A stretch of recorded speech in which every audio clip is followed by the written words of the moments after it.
Secara tiba-tiba, dinding di ruang tengah bertingkat 2 ini bergetar sehingga semua yang ada di dalamnya ikut merasakannya. Dan secara tiba-tiba pula bau kemenyan dan bunga kamboja kini mulai terasa menyengat membuat bulu kuduk kami pun merinding.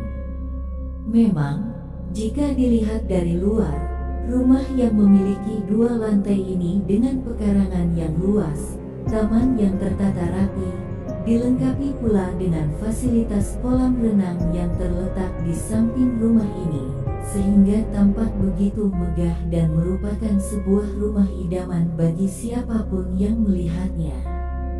Namun di balik kemegahan itu tersimpan misteri.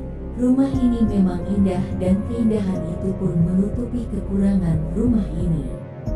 Begitu pula dengan kami berlima.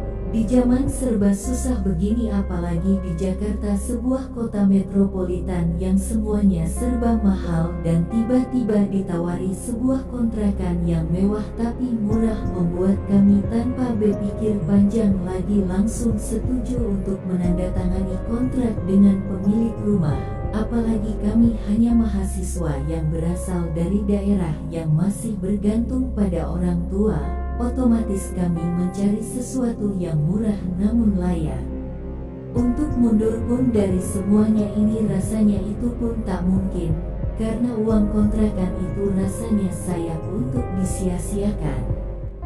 Awalnya, aku tidak setuju atas usulan Mirna untuk memanggil dukun ke rumah ini, namun teman-teman yang lain menyetujuinya tanpa menyadari akan akibat dari perbuatan mereka. Jadi apa boleh buat, aku pun menyetujuinya. Mbah dukun itu duduk bersilah menghadap ke salah satu sudut ruangan. Sekali-kali terdengar semburan dari mulutnya menyemprotkan air ke sudut ruangan itu. Keempat temanku tampak begitu serius mengikuti perintah dukun tersebut. Terlihat dari raut wajah mereka kelihatan begitu tegang. Mbah dukun itu pun tiada henti-hentinya membaca mantra.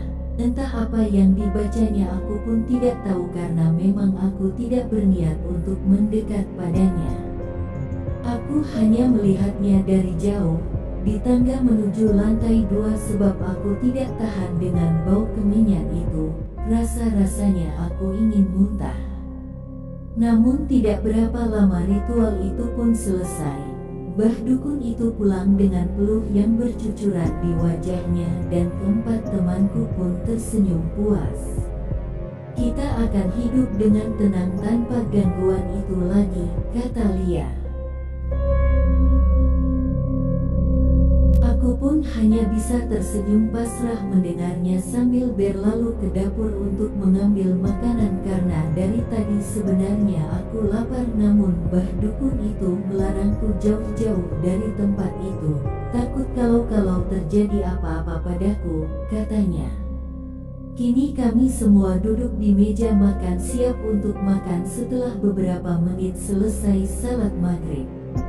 Sementara jam masih menunjukkan pukul 19.15, tapi entah dari mana datangnya tiba-tiba terdengar lolongan anjing. Kami merasakan kembali kecaman itu dan semuanya terdiam membisu. Tiba-tiba azan terdengar, tandanya salat Isya pun akan segera dilaksanakan. Dan secara tiba-tiba pula lolongan anjing itu pun menghilang, membuat kami merasa lega. Malam ini tidak terjadi apa-apa, dan itu membuat temanku berpikir bahwa dukun itu telah berhasil mengusir para penghuni rumah ini. Namun, malam berikutnya mereka kembali membuat kami semua ketakutan, dan parahnya lagi mereka kini menampakkan wujud mereka, padahal selama ini mereka hanya mengganggu kami tanpa wujud. Dan malam itu adalah puncaknya. Malam itu seperti biasa, kami pun tidur di kamar masing-masing. Sekitar pukul 12 malam tiba-tiba terdengar suara jeritan seorang wanita di lantai bawah, tepatnya di kamar mandi.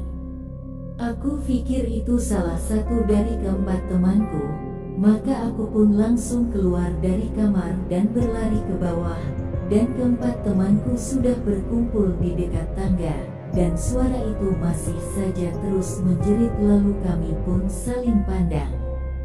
Aku berpikir, kalau bukan di antara keempat temanku, lalu itu suara siapa?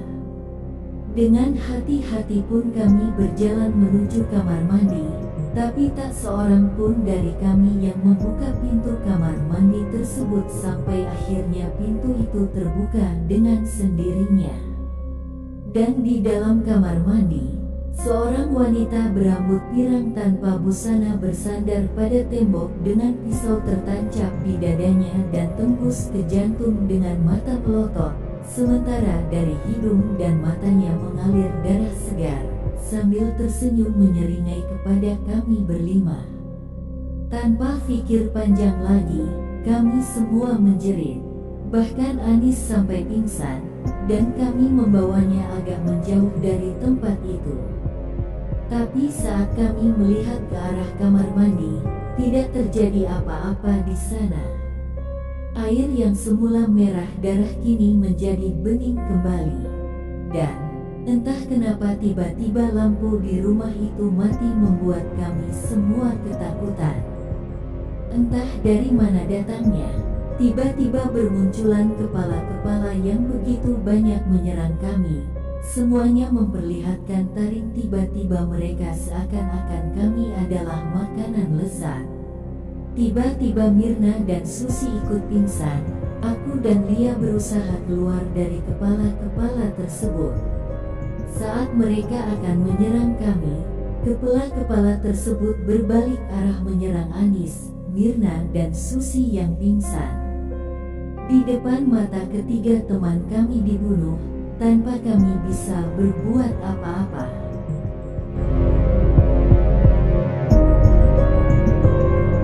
Tanpa menunggu lagi, aku dan Lia berlari meninggalkan tempat itu, namun kami dicegat oleh makhluk yang sangat menyeramkan. Tingginya melebihi tinggi manusia pada umumnya dan di sudut bibirnya tersembul sebuah taring yang runcing. Aku masih berusaha lari saat makhluk tersebut menangkap Lia, namun langkahku terasa berat sekali sehingga makhluk tersebut berhasil menangkapku setelah Lia ia bunuh. Aku sudah tak tahu apa yang terjadi saat makhluk tersebut menancapkan taringnya ke leherku. Saat itu pun aku tidak merasakan apa-apa lagi. Tiba-tiba aku terbangun. Ternyata aku hanya mimpi. Kulihat di sekelilingku semuanya tampak serba putih dan di sampingku kulihat Mama tidur di sisi ranjang. Mungkin karena ia kelelahan menjagaku, merasakan aku bergerak, Mama pun terbangun. "Syukurlah, kamu udah sadar sayang," tanya Mama. "Apa yang terjadi, Ma? Kenapa aku ada di rumah sakit?" tanyaku pada Mama. "Entahlah, Mama sendiri tidak tahu sayang. Tapi Lia menelpon Mama dari Bandung dan bilang kalau mereka kamu temukan pingsan di dapur saat kalian melihat-lihat tempat kontrakan," jawab Mama. "Tempat kontrakan?" aku berpikir. "Oh iya Ma, sudah berapa lama aku pingsan?" tanyaku. "2 hari. Emangnya kenapa sayang?" jawab Mama. "Terus di mana Lia dan yang lainnya sekarang?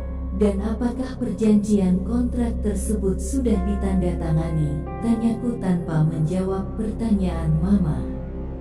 "Ya, perjanjiannya udah ditandatangani dan mereka sudah menempati rumah kontrakan kalian sejak kemarin. Besok kamu juga akan mulai tinggal di sana jika dokter sudah mengizinkan kamu pulang," kata Mama. Tiba-tiba aku merasakan sakit pada leherku dan saat kuraba ada 2 lubang di sana seperti bekas gigitan.